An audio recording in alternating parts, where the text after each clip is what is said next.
नमस्कार साथियों, हंस वाहिनी जीके क्लासेज में आप सभी लोगों का हार्दिक स्वागत है। साथियों, जैसा कि आप लोगों को पता है, हम लोग इस समय यानी इतिहास की कक्षाएं पढ़ते हैं। और अब जो इतिहास जो चल रहा है साथियों, अपना एक तो भारत का इतिहास चल रहा है, साथ साथ में राजस्थान का इतिहास भी चल रहा है। तो राजस्थान के इतिहास के काफ़ी राजवंश हमने पढ़े हैं। कुछ छोटे छोटे राजवंश एक आध बचे हैं, तो मैं उनको लेता हूँ। उनमें से एक राजवंश महत्वपूर्ण है अलवर। साथियों, अलवर का यानी कि उस समय तत्कालीन रियासतों के अंदर कोई प्रभावशाली अलवर रियासत नहीं थी, ठीक है। लेकिन कुछ एक जो शासक थे, उनकी कुछ एक बातें थी, वो चर्चा में आ चुकी है, ठीक है। मतलब चर्चा में थी, इस वजह से उस वंश के बारे में थोड़ा सा अपन लोग क्या कर लेते हैं, अध्ययन कर लेते हैं अलवर के बारे में। देखिए, अलवर के बारे में अध्ययन करेंगे तो सबसे पहले हमें ये जानना होगा कि अलवर में जो कौन सा राजवंश है वो शासन करता था। तो सबसे पहले ये ध्यान रखना, जब स्वतंत्रता के समय जब हमारे यहाँ पर 19 रियासतें और 3 ठिकाने थे, तो उनमें ये जो अलवर जो रियासत थी साथियों, नरूका के अधीन थी। नरूका राजवंश मैंने आपको पहले भी बताया है। और ये इस राजवंश की अगर बात करेंगे तो हमें जाना पड़ेगा एक जगह है। देखिए, हम लोग हमारा जो बिंदु क्या है वो है अलवर राजवंश।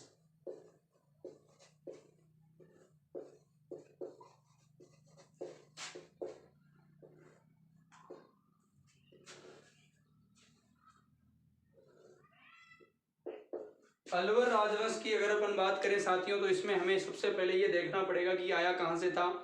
तो अगर आप लोगों ने आमेर के इतिहास को बड़े धैर्यपूर्वक अगर आपने देखा है, कक्षाएं देखी है, तो आपको कोई दिक्कत नहीं आने वाली है। लेकिन फिर भी कोई बात नहीं, अगर नहीं देखा तो भी आप लोग समझने की प्रयास करोगे तो भी याद हो जाएगा। देखिए, आमेर रियासत थी यानी जयपुर रियासत थी। जयपुर रियासत से ही अलग हुई है जो रियासत थी, जिसका नाम क्या था साथियों, अलवर। अब ये अलग कैसे हुई, किस समय हुई, ये थोड़ी सी ध्यान रखनी है। तो सबसे पहले तो ये ध्यान रखना है, अलवर राजवंश। तो साथियों, यहाँ पर वैसे तो देखिए, कुछ लोग तो कहते हैं ये कछवार राजवंश ही था, लेकिन उसकी एक शाखा थी। तो मैं यहाँ पर ये लिखूंगा नरूका। नरूका, ठीक है। यहाँ पर जो राजवंश था वो कौन सा था, नरूका राजवंश था, ठीक है। इन्हें नरूका कहा जाता था। और कछुआओं की एक शाखा थी, तो इसमें कोई ज्यादा हमें यहाँ पर दिक्कत आएगी नहीं। कछुआओं की एक शाखा,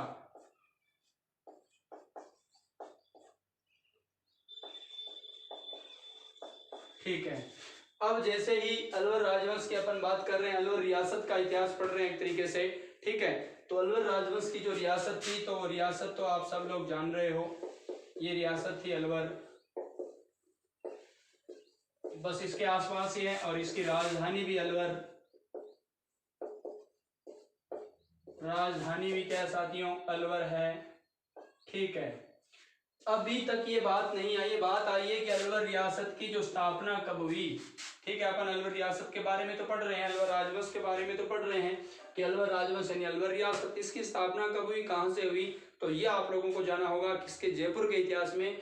और जयपुर के इतिहास में आपको एक शासक पढ़ना होगा साथियों, जिसका नाम है, आपने पढ़ा होगा एक शासक को, पृथ्वीराज द्वितीय या पृथ्वी सिंह द्वितीय, ठीक है। पृथ्वी सिंह, एक तो पृथ्वीराज आपका फर्स्ट था, जैसे आप लोगों ने पढ़ा, खानवा के युद्ध में उसने सांगा का सहयोग किया, बालाबाई 12 कोटड़ियां, वो आपका पृथ्वीराज यानी यहाँ कछवाहा कौन सा था, प्रथम था।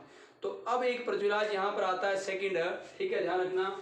तो पृथ्वीराज सेकंड के समय क्या होता है, यहाँ पर एक व्यक्ति जिसका नाम होता है प्रताप सिंह नरूका के द्वारा 1775 ईस्वी में साथियों, है ना। हाँ, अगर अपन बात करेंगे 25 नवंबर 1775 ईस्वी में यहाँ पर एक नवीन राजवंश की स्थापना कर दी जाती है, नवीन रियासत की स्थापना कर दी जाती है। उस रियासत का नाम होता है साथियों अलवर।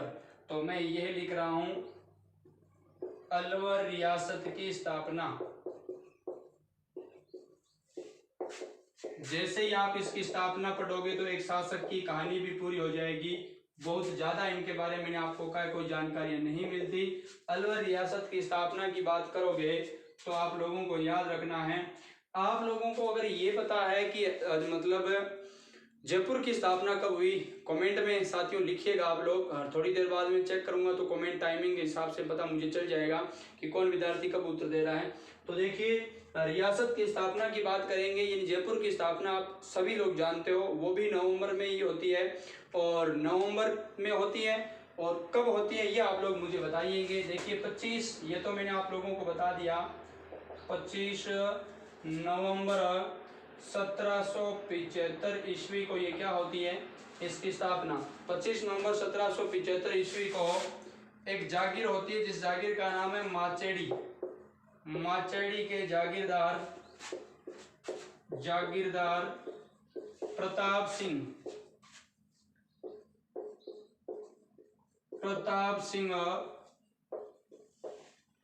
नरूका द्वारा इसी चीज को समझने के लिए आप पंक्ति का सहारा ले सकते हो या 3 नाम लिख सकते हो। यानी कि अलवर रियासत की स्थापना की बात अपन कर रहे हैं, यानी स्वतंत्र। देखिए अलवर तो बहुत पहले ही है ना, इसकी स्थापना हो चुकी थी, लेकिन यहाँ हम स्वतंत्र यानी पहले तो ये अधीन थी, ठीक है, पहले तो ये अधीन थी, किसके अधीन थी, आमेर यानी जयपुर के। और ये जब स्वतंत्र अलवर रियासत की स्थापना की अगर बात करेंगे तो 25 नवंबर 1775 ईस्वी को होती है साथियों। माचेड़ी के जागीरदार है ना प्रताप सिंह नरूका द्वारा, और नरूका द्वारा अगर समय की बात, ये 1775 हो गया। नरूका द्वारा पृथ्वीराज, ये बात भी लिख लेना, पृथ्वी सिंह लिख सकते हो या राज लिख सकते हो, पृथ्वी सिंह कछवाहा के समय की गई।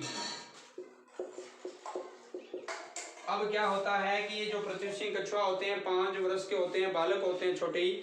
आपको मैंने इसका शासनकाल भी बताया था, 68 से लेकर 78 तक, अगर आपको याद है 1768 से 78 तक। माधो सिंह फर्स्ट उसके पहले हमने पढ़ा था, ठीक है, तो इंपॉर्टेंट चीजें थी उसके समय भी।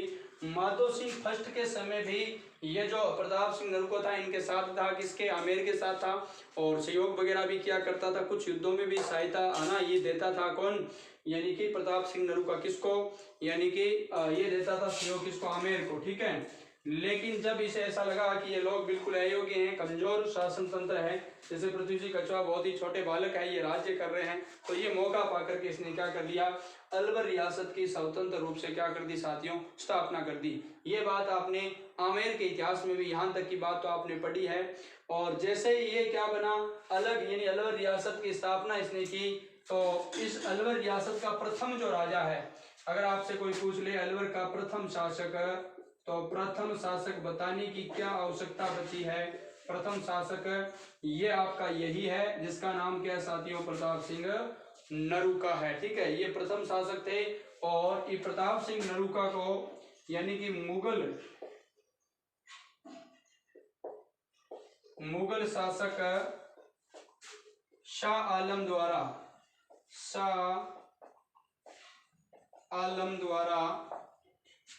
राव राजा की उपाधि दी गई, राव राजा की उपाधि, और इसे राजा मान लिया गया, उपाधि देकर राजा घोषित, राजा मान लिया गया। कुछ लोग कहते हैं कि इसे यानी मुगल शासक शाह आलम द्वारा 5000 की मनसब भी दी गई थी, 5000 की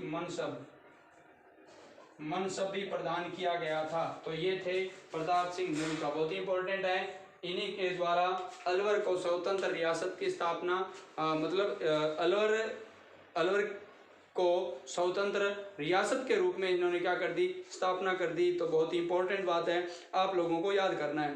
काफ़ी जो क्षेत्र थे, जैसे थानागंजी है, मालखेड़ा है, ठीक है, ये जो भाग थे इसी के तहत आते। कुछ जाटों से इन्होंने ले लिए थे, मैत्रीपूर्ण ले लिए थे, और कुछ हड़प करके ले लिए थे। तो कुछ एक क्षेत्र जैसे राजगढ़ है इत्यादि जो क्षेत्र है, राजगढ़ दुर्ग भी जाना जाता है। तो ये सारे के सारे अलवर के भाग आगे बलदेवगढ़ भी आता है, ठीक है, मालाखेड़ा मैंने आप लोगों को बता दिया। ये सारे जो क्षेत्र है साथियों, इनके ऊपर इसने क्या कर लिया, कब्जा कर लिया, और एक तरीके से वहां पर अपनी स्वतंत्र सत्ता स्थापित कर ली। स्वतंत्र का मतलब आमेर से क्या हो गया, स्वतंत्र हो गया। तो ये था आप लोगों का, ठीक है, बहुत ही महत्वपूर्ण है। और एक है ना, इससे पहले ये राजगढ़ का दुर्ग का निर्माण भी कर लेता है, क्या, राजगढ़ के दुर्ग का निर्माण। उस समय ये जो है ना, ये नहीं होता, जब ये राजगढ़ का दुर्ग का निर्माण करता है तो पहले कर लेता है, इससे पहले, ठीक है ना। राजगढ़ का जो दुर्ग बनाता है ना, ये इस राजगढ़ दुर्ग के बनाने की अनुमति कौन देता है, पता है क्या आपको, बनाने की अनुमति माधो सिंह माधो सिंह फर्स्ट के द्वारा दी जाती है, क्योंकि माधो सिंह फर्स्ट का इसने काफ़ी सहयोग किया था, बहुत ज़्यादा अलग अलग जगह पर सहयोग किया था। आपको पता है माधो सिंह फर्स्ट जानते होंगे, ठीक है, काफ़ी यानी चर्चा में ये व्यक्ति भी रहा था। ईश्वरी सिंह, पहले इन दोनों भाइयों के बीच में झगड़ा था, वो आप लोग जानते होंगे, और फिर ये झगड़ा निकल गया था, राजमहल बगरू का युद्ध हो गया था, फिर मराठों का इसके ऊपर आक्रमण हुआ, मराठों का कत्लेआम इत्यादि चीज़ें आप कई जानते होंगे, तो उनमें से थोड़ा ध्यान रख लेना। तो राजगढ़ जो दुर्ग है, राजगढ़ जो दुर्ग, इसको बनाने की इजाज़त किसके द्वारा दी गई? माधो सिंह थे उस समय, और ये इसे प्रताप सिंह ने बना लिया, और फिर धीरे धीरे इसने क्या है मतलब एक तरीके से शक्तिशाली था, पावरफुल आदमी था, तो इसने क्या कर लिया साथियों, नई रियासत की स्थापना कर ली। ठीक है, तो शायद आप लोगों को ये चीज़ समझ में भी पूरी तरह से आ गई होगी। अब अगले शासक की ओर लिए चलते हैं। अगला शासक अगर अपन बात करें साथियों, वो हमारा बहुत ही इंपॉर्टेंट शासक रहेगा। ठीक है, तो ले लेते हैं, देखिए किस शासक की बात करते हैं। जैसे कि अगर आप एक शासक के बारे में सुनते हो साथियों, बख्तावर सिंह का नाम सुना होगा, बहुत इंपॉर्टेंट शासक है भैया बख्तावर सिंह। ठीक है, हाँ, मूल बात मैंने यहाँ पर आप लोगों को बता दी है। ठीक है, अगर उस समय यानी कि प्रताप सिंह के समय ये जो पूरी जो रियासत थी ना, लगभग 6-7 लाख आय की थी ये रियासत। ठीक है, अलवर रियासत थी ना, अगर बात करें किसके समय, प्रताप सिंह के समय, तो लगभग ये 6-7 लाख आय की रियासत थी भैया, 6-7 लाख रुपए आय की, है ना, आय होता था इनका। तो ये थोड़ा सा ध्यान रख लेना। ठीक है, अलवर रियासत स्वतंत्रता यानी कि जब इन्होंने अपनी स्वतंत्र स्थापना की थी तब तक काफ़ी विस्तार भी इन्होंने किया था। अब अगले शासक को पढ़ते हैं जिसका नाम है साथियों बख्तावर सिंह। हाँ, एक चीज़ मैंने आप लोगों को इतने समय में बताई नहीं है, यानी प्रताप सिंह जी राजा कब बने, इसका पूरा शासनकाल अगर आपसे कोई पूछ ले, एक शासक मैंने इन छोटी छोटी बातों से बता दिया है, तो इनका पूरा शासनकाल आपसे पूछ रहे तो आप लोग आराम से बता दोगे। 1775 से तो बने और 1791 तक ये रहते हैं, 1775 से लेकर 1791, और बख्तावर सिंह 91 से लेकर के 1815 तक चलेंगे, तो उनको ले लेते हैं। कोई ज़्यादा बातें वहाँ पर आती नहीं है, लेकिन फिर भी हमें पढ़ना है। तो सबसे इम्पोर्टेंट चीज़ें तो यही थी जो आप लोगों ने पढ़ ली।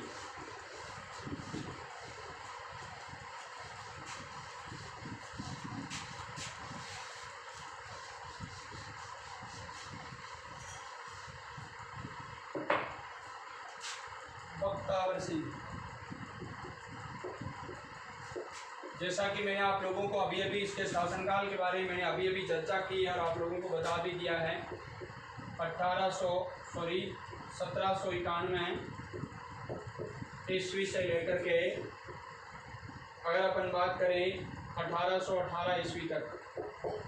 ठीक है, ये भी एक महत्वपूर्ण शासक है। कुछ एक चीज़ों की बात करें तो एक तो ये ध्यान रखना, अगर बख्तावर सिंह की बात करोगे तो इन्हें कहते हैं कि ज़्यादातर इसके जो प्रशासन व्यवस्था के अंदर अव्यवस्था फैल गई थी, यानी कि राज्य में अव्यवस्था फैल गई थी, ज़्यादा कुछ नहीं है इसके राज्य के। बात करें प्रशासन की तो मामला ठीक ठाक नहीं था।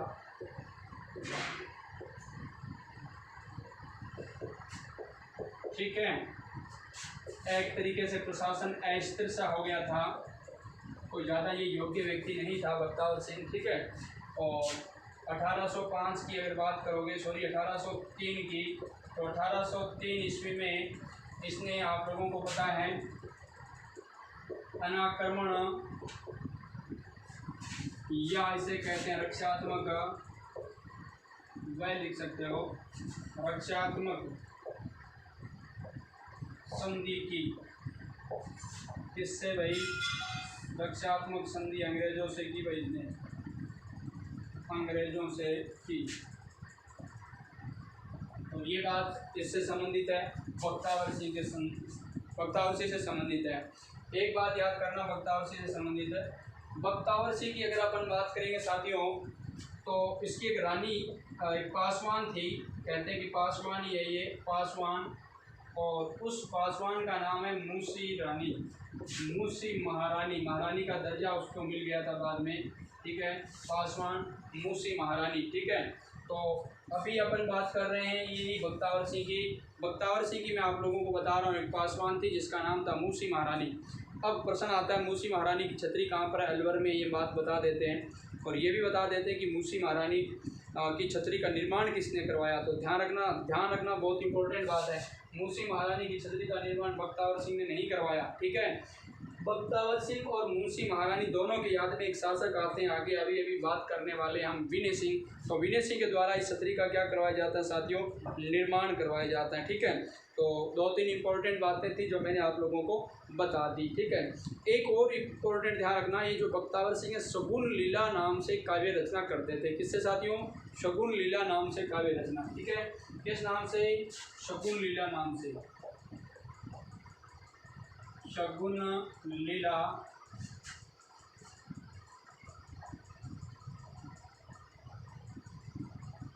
नाम से काव्य रचना।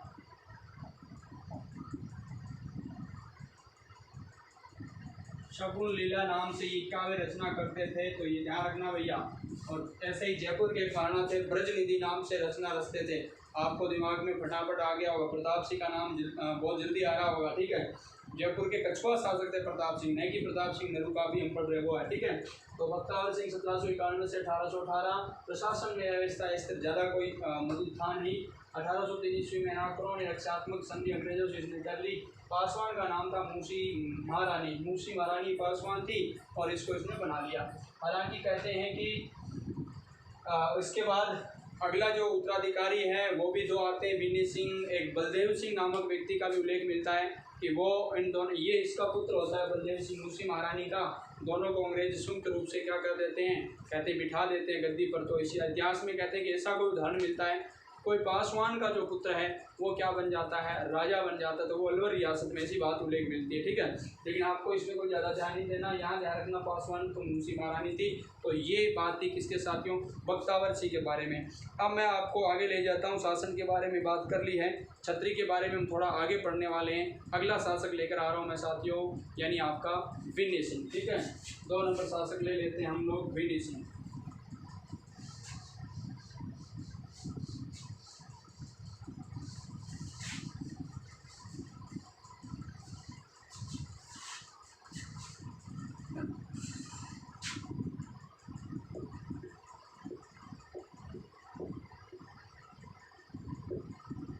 अगर विनय सिंह की बात करें तो सबसे पहले शासनकाल वहीं से शुरू कर दो जहां ख़त्म किया, 1815 ईस्वी से लेकर 1857। भारत का प्रथम स्वतंत्रता संग्राम आप जानते होंगे, 1857 की क्रांति। तो विनय सिंह के जो विनय सिंह से सबसे पहली बात तो ये 1815 से 1857 इनका क्या साथियों शासनकाल है, बहुत ही इम्पोर्टेंट है। दूसरी बात एक चीज़ ये याद रखना, सिलीसेड झील का निर्माण, सिलीसेड झील का निर्माण। ठीक है, तो ये विनय सिंह के बारे में एक चीज़ आप लोग याद कर लेना।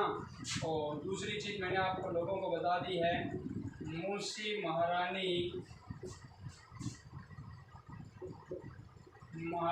की छतरी का निर्माण। अब ये बार बार आ रहा है, मैंने आपको बता भी दिया है कि मुंशी महारानी की जो छतरी है साथियों, इसका निर्माण कहाँ पर करवाया गया है, तो बताने की आप लोगों को आवश्यकता ही नहीं बची है, अलवर में ही करवाया गया। बार बार प्रश्न आता है, कुछ लोग कहते हैं कि इसके 80 खंभे हैं। कितने खंभे बताते हैं भैया, 80 खंभे। और एक बात और बताते हैं कि ये जो मुंशी महारानी की छतरी है ना साथियों, ये 2 मंजिला इमारत है। कितने मंजिला, 2 मंजिला। नीचे वाली जो बिल्डिंग कहते हैं कि लाल पत्थरों से बनी हुई है, लाल रंग की भव्य इमारत है, लाल रंग की भव्य इमारत है, 2 मंजिला है ना, देखने को बनती है, मतलब बहुत सुंदर और आकर्षक स्थल है। पानी पुनी की इत्यादि की बहुत ज़्यादा काफ़ी आसपास सुविधाएं भी है। ठीक है, तो सिलीसेड झील का निर्माण, जब आप कभी अलवर की ओर है ना जाओ, यानी कि आप अलवर के पर्यटन पर जाओ, तो ज़रूर इस मुंशी महारानी की छतरी को जरूर देखाना। ये किसकी स्मृति में बनाई गई मुंशी महारानी की छतरी? एक तो खुद ही मुंशी महारानी है ही, एक इनके जो महाराजा है वो कौन है साथियों, अभी हमने बात कर दी है बख्तावर सिंह की। किसकी? बख्तावर सिंह की। तो इन दोनों की स्मृति में बनाई जाती हैं, दोनों की स्मृति में। और बनवाता कौन है? ये आपका बनाता है विनय सिंह। कौन बनाता है साथियों? विनय सिंह। ये बात देखने वाली बात है, इम्पोर्टेंट बात है। अब आपसे कोई पूछे इसका निर्माण कब करता है, तो कौन बताएगा? बहुत सरल है, इसका जो निर्माण है ना, मुंशी महारानी छतरी का निर्माण साथियों, ये करवाया जाता है यानी कि इनकी प्रथम डेट को उनकी अंतिम को, तो ये 1815 ईस्वी में इसका क्या होता है साथियों, निर्माण। इसका जो निर्माण होता है वो 1815 ईस्वी में होता है। ठीक है, तो ये थी आपकी मूसी महारानी की छतरी जो कि अलवर में है। परीक्षाओं में इस प्रकार के प्रश्न बार बार पूछे जाते हैं, स्थापत्य कला में भी और अन्य जगह भी इस प्रकार के प्रश्न आ जाते हैं। ठीक है, तो चलिए अभी तो एक बात सबसे इम्पोर्टेंट है, बताने की आवश्यकता नहीं है, आप लोगों को पता भी चल रहा है। अगर आप देखो तो वेनेसी का शासनकाल 1815 से 1857, ठीक है, समझ में आ गया। तो 57 की क्रांति ले लो उसको, 1857 की क्रांति के समय शासक, क्रांति के समय शासक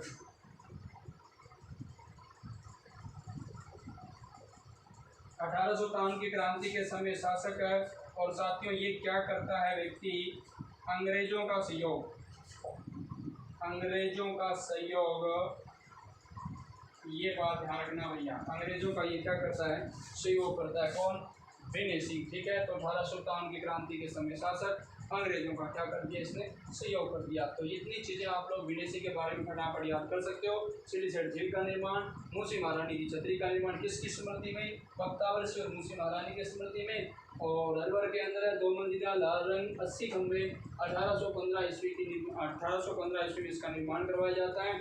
और 1857 ईस्वी की क्रांति के समय शासक होते हैं और अंग्रेजों का इन्होंने क्या करते हैं साथियों, सहयोग करते हैं।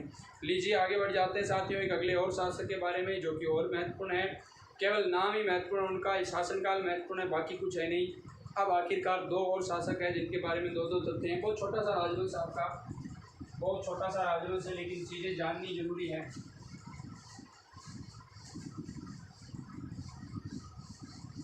अगर आप बात करना चाहोगे साथियों कब की, 1857 तक हम पहुंच गए हैं, है ना। 1857 से 1874 की बात करेंगे तो एक शासक आएगा जिसका नाम होगा शिव सिंह।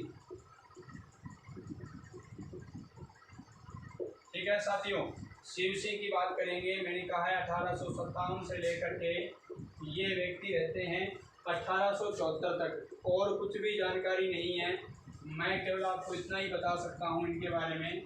वैसे जो मतलब कुछ एक बड़ी बातें अंग्रेज़ों के अधीन वाली कुछ चीज़ें हैं उनके वो बीच में आते हैं। कुछ प्रशासनिक सुधार ऐसा करने का प्रयास करते हैं, वो मंडल बनता है, अलग अलग मंडल बनाने का यहाँ उद्देश्य मिलता है, लेकिन कोई विशेष तार्किक सत्य मतलब तथ्य जो हमारे एग्जाम की दृष्टि से वो कोई निकलता नहीं है। तो इसलिए केवल हम इसके शासनकाल पर गौर कर लेंगे जो कि निशेष भर जाएगा। इसके बाद एक शासक आता है साथियों मंगल सिंह। क्या आता है, मंगल सिंह। मंगल सिंह की बात करें तो अगर ये सबसे पहले इसके शासनकाल की, तो ये लीजिए साथियों 74 से लेकर के ये 1892 ईस्वी तक रहते हैं। कब, 1892 ईस्वी तक रहते हैं। और यहाँ मंगल सिंह के बारे में कोई विशिष्ट बातें नहीं मिलती। कहते कि ये थोड़े से कर्नल की इन्होंने उपाधि धारण कर ली थी, इन्होंने एक उपाधि धारण की थी, उपाधि, और वो उपाधि क्या थी, कर्नल की। हाथी पर सवार होकर घुमा करते थे ये, कर्नल की उपाधि। ठीक है, हाथी इनको प्रिय था तो ये हाथी पर सवार होकर घुमा करते थे। कुछ लोग कहते हैं कॉलेज भी जाते थे हाथी पर सवार होकर ही। ये लीजिए, ठीक है। तो यहाँ तक की बात फिर आप लोगों को समझ में आ गई। 1874 से लेकर के 1800 यानी कि 92 तक की बात हमने यहाँ पर के कुछ भी नहीं की, केवल नाम लिखा है, इनका शासक लिखा है। पूछा जा सकता है ये शासक कई बार ऐसा आता है कि निम्न में से कौन सी ये अलवर रियासत का शासक नहीं है या है, ठीक है। तो या फिर मिलाने वाला आ जाता है कि कौन कौन किस रियासत का शासक है। तो वहाँ पर ये जो शब्द आपने एक एक बार पढ़े तो काम आ सकते हैं साथियों, ठीक है। अब ले लेते हैं एक अगला और इम्पोर्टेंट शासक जिनका नाम आएगा साथियों जय सिंह। जय सिंह के बारे में पढ़ोगे तो कुछ इंपॉर्टेंट फैक्ट आपको यहाँ जानने होंगे, 2-3, ज़्यादा कुछ भी नहीं है, 2-3 बातें आपको जाननी होगी। जय सिंह, जय सिंह का शासनकाल उसी से आगे शुरू कर दो। अभी आपने पूरा किया था 92, तो 92 से आप कर सकते हो 33, 1892 से 1833 ईस्वी, ठीक है। 1892 से लेकर के हम क्या कर देंगे साथियों 1833 ईस्वी, जो कि इसका बहुत ही इम्पोर्टेंट है। जय सिंह की बात कर रहे हैं आप लोगों ने पहले भी जय सिंह के बारे में पढ़ा होगा, कुछ तो जानते ही होंगे जय सिंह के बारे में। एक और शासक आता है इनके यहाँ पर, तेज सिंह, ठीक है। इन दोनों शासकों के बारे में थोड़ी थोड़ी जानकारियाँ यहाँ लास्ट में मिलती है, उनको हम ले लेते हैं, ठीक है। देखिए, अगर आपने सुना होगा सन 1921 में, अगर आपने बीकानेर का इतिहास हंसवाहिनी क्लासेज के यहाँ पढ़ा तो भी पता है, सन 1921 के अंदर एक नरेंद्र प्रजामंडल बनता है, आपको पता, नरेंद्र मंडल, तो उसका नामांकन इनके कहने पर ही हुआ था भैया, ये इंपॉर्टेंट बात है। 1921 में स्थापित नरेंद्र मंडल के सदस्य तो है ही है, और इस नरेंद्र मंडल का जो नामांकन हुआ था ना,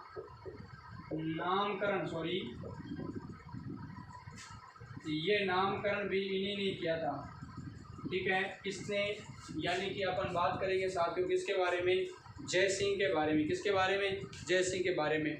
और वैसे किसान आंदोलन की बात करते हो, एक सबसे इम्पोर्टेंट बात ध्यान रखना, वहाँ बीकानेर से तीनों गोलमेज सम्मेलनों में भाग लेते हैं कौन साथियों, गंगा सिंह जी, आपको पता है, बताने की आवश्यकता नहीं है। तीनों गोलमेज सम्मेलन और दोनों युद्धों में, तो यहाँ पर ये भी प्रथम जो गोलमेज सम्मेलन होता है उसमें भाग लेता है भैया, प्रथम गोलमेज सम्मेलन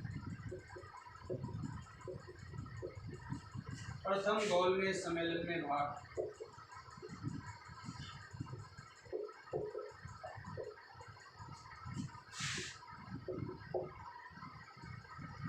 अगर प्रथम गोलमेज सम्मेलन में भाग लेता है, ये होता कब है, 1930 ईस्वी। ध्यान रखना, गोलमेज सम्मेलन 3 होते हैं, है ना, जिसे राउंड टेबल आप लोगों को पता है कॉन्फ्रेंस कहा जाता है, लंदन में हुए थे, आप सभी लोग जानते होंगे, है ना। गांधी जी केवल एक ही अधिवेशन में क्या लिया था, उन्होंने भाग लिया था उस सम्मेलन में, ठीक है। तो प्रथम गोलमेज सम्मेलन की बात कर रहे हैं 1930, फिर 31 और फिर 32, तीनों गोलमेज सम्मेलन आप लोग याद कर लेना।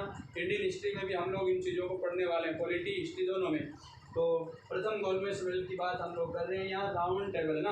बीकानेर में जब आप जाओगे, कभी जूनागढ़ में जाना, है ना, अगर जाओ तो आप कभी, तो वहाँ देखना, जब आप अंदर है ना संग्रहालय देखने के लिए चलोगे अंदर, ऊपर पैसे दे करके, तो वहाँ पर आप लोगों को यानी कि एक बहुत बड़ी फ़ोटो दिखाई देगी दीवार के ऊपर। उस फोटो के ऊपर, उस फोटो में आप लोगों को स्पष्ट दिखाई देगा कि एक गोल टेबल है, गोल मेज है, और उसके चारों तरफ काफ़ी जो लोग हैं वो बैठे हैं, ठीक है।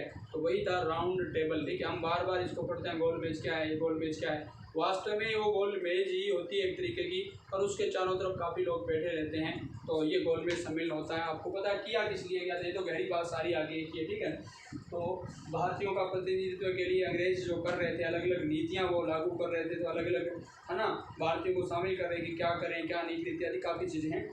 तो देखिए, प्रथम गोलमेज सम्मेलन में भाग लेता है 1930 में, और आपके शासक का नाम क्या साथियों, आपने पढ़ लिया, जय सिंह, ठीक है। ये इंपॉर्टेंट शासक है, याद रह जाएगा। और एक चीज़ और याद कर लेना, 1933 की बात करेंगे तो तिजारा के अंदर जो दंगे हुए थे भैया, यहाँ पर 1933 के अंदर तिजारा कहाँ पर है, अलवर में है। तिजारा कहाँ पर है, अलवर में है। तो यहाँ पर दंगे हुए थे, तो इन्हें क्या कर दिया गया था साथियों, निष्कासित भी कर दिया गया था। थोड़ा सा ये देख लेना, मैं बता देता हूँ।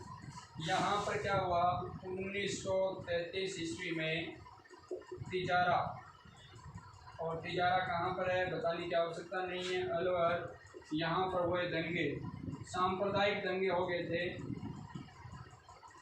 कहते हैं कि यहाँ पर मुसलमानों को काफ़ी मुसलमानों की हत्या कर दी गई थी, हिंदुओं को भी तो यहाँ हत्या हुई थी। तो सांप्रदायिक, ये थोड़ा सा ध्यान रख लेना, सांप्रदायिक हिंसा यहाँ पर हुई, दंगे हुए, इस कारण इसे क्या कर दिया गया, सांप्रदायिक जब दंगे हुए ना यहाँ पर, तो इन्हें निष्कासित कर दिया गया। इन्हें क्या कर दिया गया साथियों, निष्कासित, ठीक है।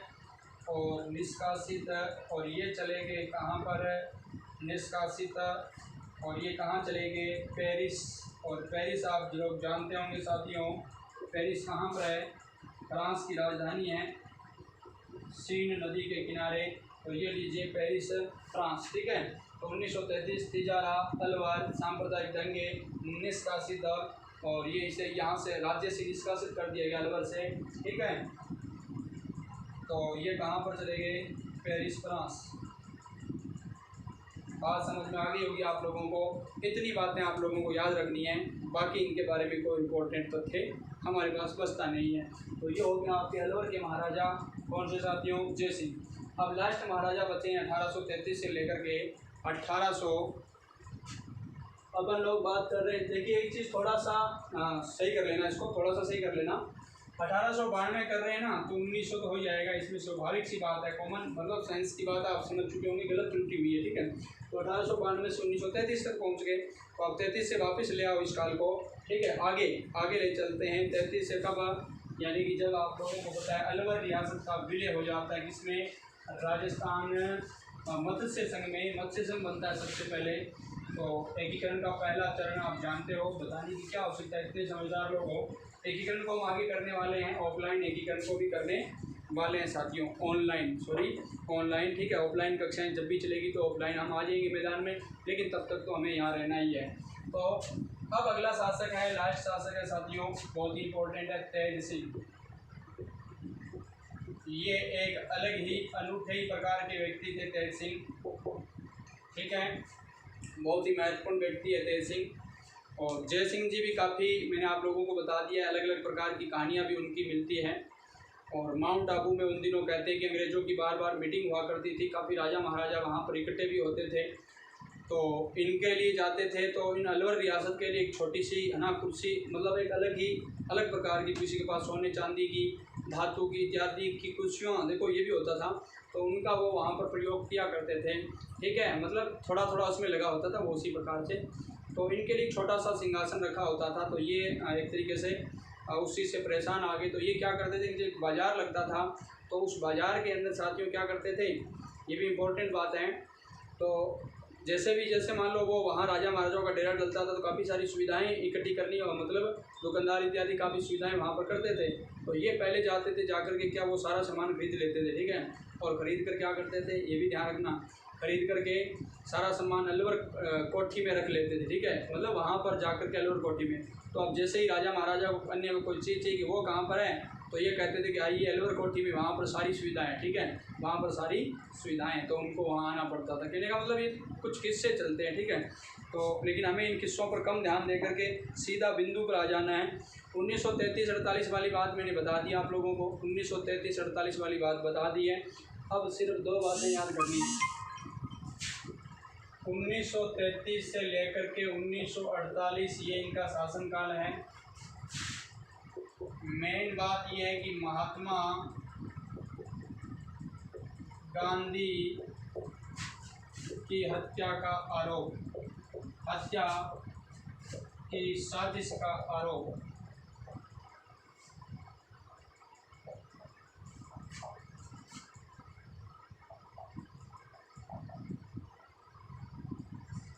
ये भी इम्पोर्टेंट बात है, प्रश्न कई बार परीक्षा में आता है। राजस्थान के इतिहास में तेज सिंह नामक दो शासक हुए हैं साथियों। राजस्थान के इतिहास में तेज सिंह नामक दो महत्वपूर्ण शासक हुए, ध्यान रखना। एक तो तेज सिंह हम लोग अब पढ़ रहे हैं, जो हमारा कौन सा है, अलवर का है। ये एक विशेष बात के लिए जाना जाता है कि महात्मा गांधी की हत्या नाथूराम गोडसे, नारायण आप्टे जो इसका सहयोगी था, उनके द्वारा जब 30 जनवरी 1948 में की गई है ना, तो उस कहने का मतलब उस हत्या का जिम्मेदार माना जाता है तेज सिंह को। और क्यों माना जाता है, सीधा कनेक्शन बताया जाता है कि वो जो है ना, जब हथियार उनके पास थे ना नाथूराम गोडसे के पास, वो हथियार अलवर से पहुंचे थे उनके पास, कहाँ से, अलवर से, ठीक है। तो नारायण आप्टे नामक एक सहयोगी था, उसने वहाँ पर पहुँचाया था। तो ये बात ध्यान रखना, जो इम्पोर्टेंट जो मैंने आप लोगों को बताई है। तो महात्मा गांधी की हत्या के साजिश का क्या मतलब लगता है इनके ऊपर साथियों, आरोप लगता है। तो बहुत ही इंपॉर्टेंट बात है, और आप लोगों को मुझे लगता है ये याद भी हो गई। तो ये तो साजिश का आरोप लगता है, लेकिन जब जांच बिठाई जाती है तो जांच में कुछ भी नहीं होता भैया, हाँ जांच में कुछ भी नहीं होता, ठीक है। और इसके एक सचिव होते हैं, है ना, NB खर्रे, क्या नाम होता है, NB खर्रे। तो वो जो NB खर्रे होते हैं वो खर्रे ही रह जाते हैं लास्ट में, ठीक है। तो देख लेना, इन दोनों को दिल्ली भी बुलाया जाता है। इसके सचिव होते हैं या सहयोगी सचिव NB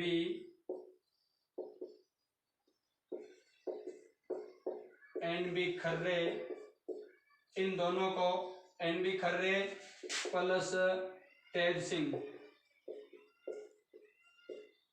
इन दोनों को क्या बुला लिया जाता है, दिल्ली बुलाया जाता है। काफ़ी जांच होती है। आखिरकार क्या होता है साथियों, आखिरकार ये सिद्ध नहीं होता कि नाथूराम गोडसे भी या मैंने कहा नारायण आप्टे नामक दोनों व्यक्ति हैं। महात्मा गांधी की हत्या कब हुई थी ये बताने की आप लोगों को क्या आवश्यकता है। 30 जनवरी आपको अच्छी तरह से याद होगा 1948, क्योंकि 2 अक्टूबर हम वैसे याद करते हैं, तो 30 जनवरी 1948 ईस्वी में है ना नाथूराम गोडसे के द्वारा कर दी जाती है। नाथूराम गोडसे कहते हैं कि राजनीतिक विरोधी व्यक्ति था इसका, गोडसे के द्वारा, ठीक है, नाथूराम गोडसे के द्वारा। और इसका जो सहयोगी है नारायण आप्टे।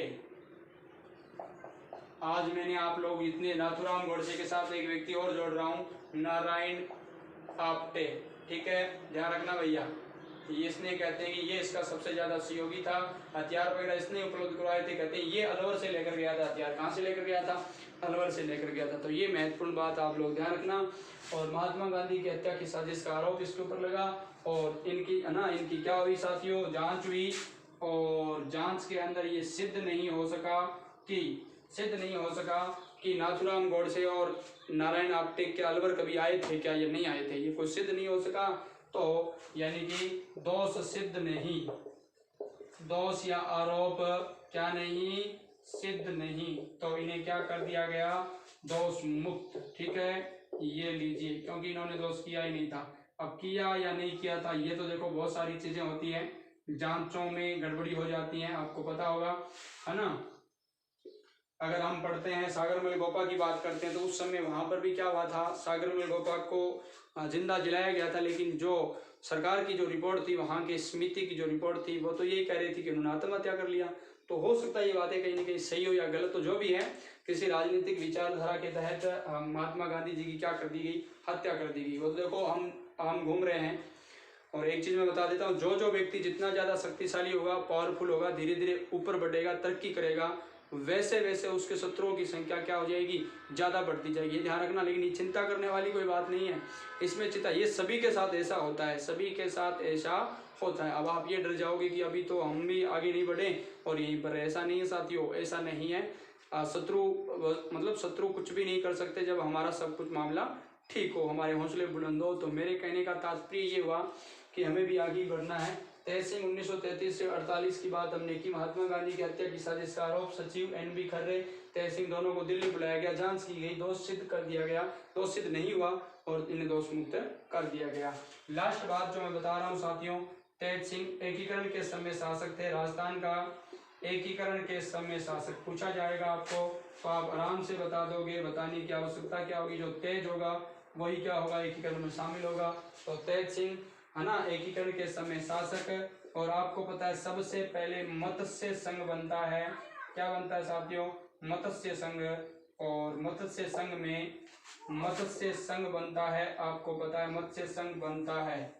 और ये बनता कब है भैया, सब लोग जानते हो, बताने की क्या आवश्यकता है। 18 मार्च 1948 ईस्वी, ठीक है। और इसमें शामिल कौन कौन होता है मत्स्य संघ में, ABCD, अलवर, भरतपुर, करौली, धौलपुर, ठीक है, ये इसमें शामिल होते हैं। NV गाडगिल इसका उद्घाटन करता है। काफी सारी चीजें हैं, ठीक है, अपन इनके बारे में पढ़ेंगे, है ना। शोभाराम कुमावत उद्घाटन, मतलब सारी प्रधानमंत्री, काफी चीजें अपन लोग बात करेंगे। NV गाडगिल है ना, नरहरि विष्णु गाडगिल, वो क्या करते हैं, उद्घाटन करते हैं। मत्स्य संघ की बात अपन कर रहे हैं। 18 मार्च 1948 को इसकी क्या होती है साथियों, इसका गठन होता है। और मत्स्य संघ में शामिल कौन हो जाता है, ABCD। कौन शामिल हो जाता है, ABCD। तो कहने का मतलब अलवर का विलय कब हुआ, 18 मार्च 1948 को। और किसके अंदर क्या बनाया गया, मत्स्य संघ बनाया गया। बात समझ में आप लोगों को आ गई होगी। यह था साथियों एकीकरण के समय शासक तेज सिंह, और ये था अलवर का इतिहास। आप लोगों को कैसा लगा मुझे जरूर बताना, क्योंकि ये जो इतिहास है इसको छुपा दिया गया है। बहुत सारे लोग बताते नहीं, लेकिन परीक्षाओं में प्रश्न आ जाते हैं कहीं न कहीं किसी रूप से लिंक होकर के, तो परीक्षाओं में प्रश्न ऐसे पूछे जाते हैं। थोड़े समय में मैंने अधिक चीज़ें आप लोगों को बताने की कोशिश की है। विद्युत का व्यवधान थोड़ा हो सकता है, लेकिन फिर भी हार नहीं माननी है साथियों, ठीक है।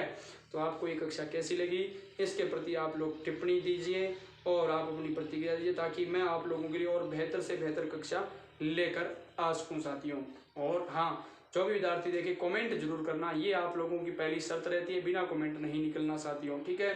हाँ, इस सरस्वती यानी विद्या की देवी मां हंसवाहिनी सरस्वती का ये जो एक मंदिर है, इसके अंदर आप आते हो तो कम से कम इसके ऊपर आप अपनी श्रद्धा रूपी सुमन चढ़ा कर तो जा सकते हो। तो वो एक क्या होता है, कमेंट के माध्यम से ही होता है साथियों। तो अब मुझे आप लोग इजाज़त दीजिए।